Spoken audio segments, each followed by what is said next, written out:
سورۃ المعارج انسان کو مادہ پرستی اور عارضی وقت کی قید سے نکال کر اخلاقی بلندی اور کائناتی سچائیوں کی طرف دعوت دیتی ہے۔ پہلا نقطہ، عروج کے راستے، سیڑھیاں۔ سورہ کا آغاز ایک ایسے سوال سے ہوتا ہے جو منکرین حق تنزیہ طور پہ کرتے تھے کہ وہ عذاب کب آئے گا جس کا وعدہ کیا گیا ہے۔ محمد اسد اس کے جواب میں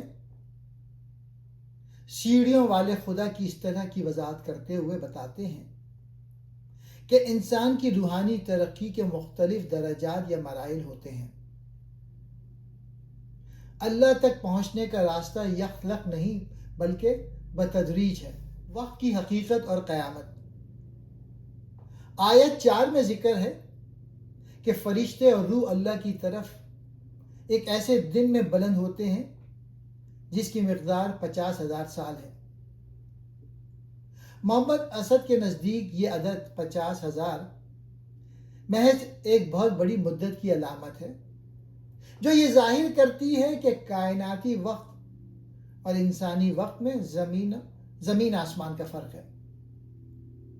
جس عذاب کو انسان قریب سمجھ کر ڈرتا ہے یا بعید سمجھ کر جھٹلاتا ہے وہ اللہ کے نزدیک بالکل مختلف پیمانے پر ہے۔ تیسرا نقطہ، انسانی نفسیات کا نقشہ۔ محمد اسد ان آیات پہ خاص زور دیتے ہیں جہاں انسان کی فطری کمزوریوں کا ذکر ہے۔ بے صبری، انسان جب تکلیف میں ہوتا ہے تو گھبرا جاتا ہے اور مایوس ہونے لگتا ہے۔ بخل، جب اسے خوشی ملتی ہے تو وہ اسے دوسروں سے چھپانے اور سمیٹنے کی کوشش کرتا ہے۔ چوتھا نقطہ، اہل ایمان کی صفات۔ محمد اسد بتاتے ہیں کہ ان انسانی کمزوریوں سے صرف وہی لوگ بچ سکتے ہیں جو ان صفات کے حامل ہوں۔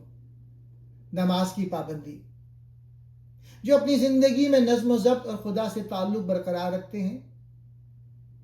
سماجی ذمہ داری، جو اپنے مال میں سائل یعنی مانگنے والے اور محروم جو مانگ نہیں سکتے کا حق تسلیم کرتے ہیں۔ ایمانداری، جو اپنے وعدوں اور عہد کو پورا کرتے ہیں۔ گواہی پہ قائم رہنا، جو حق بات کہنے سے نہیں کتراتے۔ پانچواں نقطہ، انجام اور پیغام۔ سورہ کے آخر میں ان لوگوں کو متنبع کیا گیا ہے جو حق کو مذاق اڑاتے ہیں۔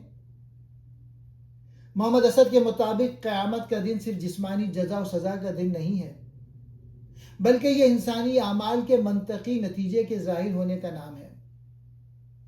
اللہ تعالیٰ انسانوں کو ان کی جگہ نئی اور بہتر مخلوق لانے پر پوری قدرت رکھتا ہے، اس لیے انسان کو اپنے تکبر سے نکل کر اپنی روحانی ترقی پر توجہ دینی چاہیے۔